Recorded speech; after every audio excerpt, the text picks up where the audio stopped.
You and sustainability. Tell to your neighbor from the right side your sustainability habits. Just 15 seconds. What are your sustainability habits? What do you do for sustainability? Okay. It's not much of sharing. I hear that first of all I have to explain what sustainability is. Yes, let's go to the future, let's go to the innovations, let's try to explore sustainability. I'll try to be fast because I know that the lunch is waiting for us. So when we're talking about entrepreneurship, when we're talking about innovations, we have to be cautious, we have to remember a few things. European policy, European Union policy, and it's an economic union, it's based on 4 principles of environmental issues. It's the principle of precautionary, it's the principle of minimizing pollution at source, it's the principle of polluter pay, and it's the principle of being responsible. It's being responsible for your impacts. So when we're talking about innovations, when we're talking about new businesses, we have to remember one thing. We have to remember about positive impacts. We have to remember how to decrease negative impacts and how to increase positive impacts. And why it's important? Because we entered the completely different age. And we cannot go only for profit, and I don't think that business should only transfer knowledge to money. The question is how? Because we became a huge force. We transfer more rocks than the rivers on the world. We do a lot of different materials that never existed on Earth. We explode bombs. Nuclear power is in our hands. And we change the surface of the Earth. And after 1 million years, or whatever time will pass, people who will live on this Earth, they will see the imprint of the humanity. We made an imprint on geological crust of the Earth. And we made imprint only with the goal to earn more money. In 1996, 3 Danish scientists published a book, Our Stolen Future, and we talked about the chemicals that imitate our endocrine system, and they said we will not have future. Is it new, the things I'm talking about? Of course not. Those risks are changing. If in 2007 we talked about major global risks in the field of technology, society, economy, in 2017, the World Economic Forum talks that environmental risks are highest. So nowadays, entrepreneurs, innovators, they have to take into account not only legislation in those fields, but they have also to think about how to behave more responsibly, how to change the businesses so that the impact would be less. And we should know a lot about those impacts. We should learn a lot about those impacts. What's better, to be pessimist or to be well-informed optimist? Somebody put the science that well-informed optimist equals to the pessimist, and maybe opposite. It's not new. In 1972, Club of Rome predicted the inequalities we will have, the environmental threats we see, and Club of Rome put the deadline, 2072, when we should have multiply crisis and when we should really experience the impact of economy we have. Club of Rome published about 40 different publications, more than 40 different publications about the future we want, about business we should have, but unfortunately that's not happening. And the latest publication, published in 2017, the main phrase, the motto of that publication, of that report, was that we have to rediscover the old traditions It doesn't mean that we have to go again back to the wildlife and we have to live in the forests and we have to refuse of innovations. Definitely not. But we cannot continue in the same way we did before. Melbourne Sustainable Society Institute in 2014 have checked if we are really following the model what was predicted in 1972 by the Club of Rome, and unfortunately they discovered that yes, we are following those curves. So if we will be searching only monetary values, if we will be looking only for the innovations that bring profit for investors, I don't think we will be a very successful society and well-being society. Why? The first reason why, because we are forgetting that nature, which what we admire, what we're looking at, and we just think that nature is some source of inspiration, but basically it provides us with services. And those services are worth of 1/4 of the global economic activities. The bees will disappear, and the problem is not that we will not have money, but we'll have to hire somebody to pollinate all biodiversity, and that will cost for us. And of course, sustainability is very much connected with politics. There are articles that refer to the relationship between the war in Syria, civil war, and the Syria and drought in Syria. It's about climate change. It's about lack of food, it's about lack of water, and it's about inequalities. The current population, 7.6 billion people, yes, we do all have needs, and the needs became very similar due to the global world. We have crowded planet. We have crowded planet, and that crowd asks for well-being and asks for innovations, and I think those innovations should be sustainable. As I've said, half of the population lives in the cities. What does it mean? It means concentration. It means a lot of pollution. It means a lot of political implications. We have aging society.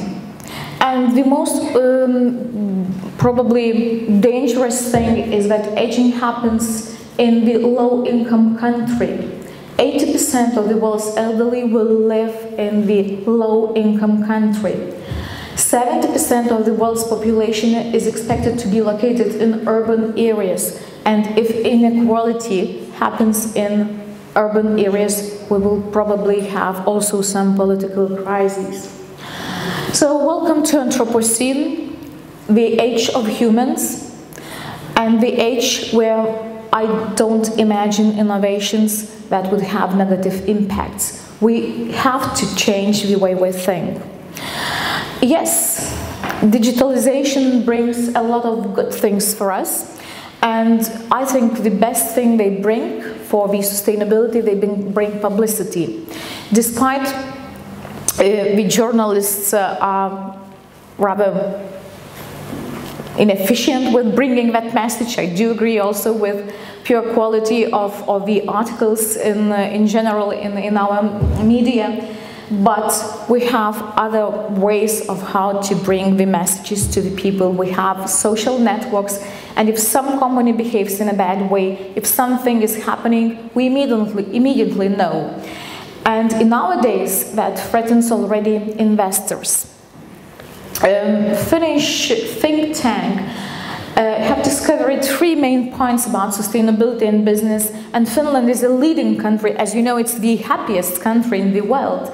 And why they're happy? Because they very much connect sustainability and innovations and human aspects.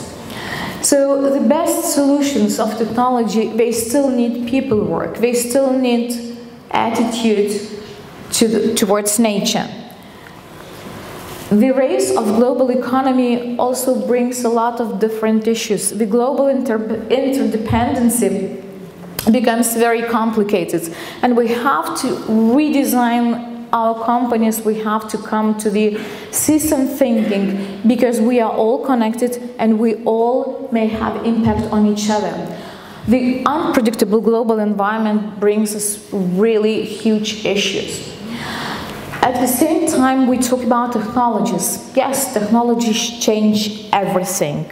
And if I would compare the way I lived like 10 years ago or 20 years ago, change is radical. But nevertheless, it has to be connected with the well-being of us. And Finns have put the heart on that slide, because the aspect of the relationship to each other, the human things are very important. So when we talk about sustainability, we talk about a number of different things, but most importantly, we talk about the change we should have in our minds, that yes, we have to go for money, we have to raise economics, we have to invest, we have to increase our well-being, but the question is how. I cannot imagine another visualization of sustainability than this, because I cannot imagine economy without society and nature. Can you? I don't think so. And then there are no questions anymore. So, as Timothy Jackson, the economist, ecologist, have said in his book Prosperity Without Growth, he says that we have very narrow sustainability window for which we should go in the nearest future. Otherwise, we will have disasters. In 1972, Barry Commoner, also ecologist, economist, he designed the 4 laws for ecology, and now basically all responsible business, different methodologies are based on those 4 laws. Everything is connected to everything else. Everything must go somewhere. Nature knows best, and there is no such a free lunch. We're paying with our health, we're paying with destroyed environment, and we still have cities in the world where life expectancy is 42 for men, 47 for women. And that's because some of the chemicals are produced in those cities. And let's have a look at the article that is reproducing music. So I've had all those equipments, and there was a lot of energy used and a lot of materials used to produce them, isn't it? And suddenly it comes dematerialization, isn't it? So we do not need any more equipment. We learn how to use less energy, we learn how to use less materials, and of course, I think we will learn other lessons. So dimensions of sustainability as they are designed in the Global Reporting Initiative. This is an instrument for companies how to measure the impacts in social and environmental field, and at the same time also to look at the economic performance. It's about environment, human rights, labor practices in decent work, society, and product responsibility. And those words like sustainable business, corporate responsibility, corporate social responsibility, they're becoming more and more important. And more companies that are listed in the market, they do disclose not only financial things, but they disclose also economic and social aspects. And they do produce integrated reporting where those numbers are expressed in economical terms. The world have redesigned the Agenda 21 that was elaborated in 1992 from 500 pages to 17 goals. And there is huge hope that those 17 sustainable development goals will help for everybody, people, business, countries, and nations to have responsibility and to understand their impacts. In 2017, KPMG made a research of nearly 5,000 largest companies in the world, and they asked, do they report about their impacts? Do they do reports? Do they inform investors about not only financial things, but also about social and environmental performance. And 93 of the largest companies and 93% of those 500 companies that 5,000 companies that participated in the survey, they said that yes, they disclose. There is another question, the quality of reporting, but I think that's coming. And let me finalize my presentation with three examples. One example is Famous Interface, the company that is producing carpets that has good sales, and the company that goes for the mission zero, 2020, zero waste, zero emissions, and that's possible, and they're doing that. But that's a large business. And if we would be talking about small businesses, I would like to present one example in Jamaica. This is Netherlands example, but they are operating in another country, in the island, where there was huge problem of husk of the coconuts, and that was waste that created a lot of problems in the country.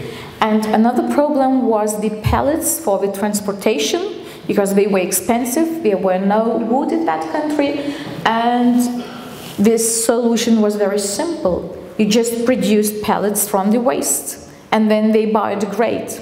And that's the innovation. And I think the world is lacking this type of sustainable innovations, that we would not create new problems, but we would solve existing ones. And actually there is one Lithuanian example. It's a restaurant in Vilnius, Sweet Root, and they produce food only from local seasonal foods. And they survive for 5 years already. It's expensive, but they do have market in here. So it's a way to understand how you may impact, how you may do positive impact on the environment, and how you can do positive impact on the society you live. Of course, Nordic approach is more complicated. The Nordic bioeconomy goes for the replace, upgrade, circulate, and collaborate aspects, and those are new business models for the future. But business as usual, I think, is not working anymore, and you may optimize, you may look for better strategies, but I think it's a time of transition, and the choice is of investors, and they have to choose. And I think the most important thing is to understand the causes of things, because I think we have to learn how to solve the problems without compromising needs of other society groups, other stakeholders, and not compromise the needs of nature. Thank you.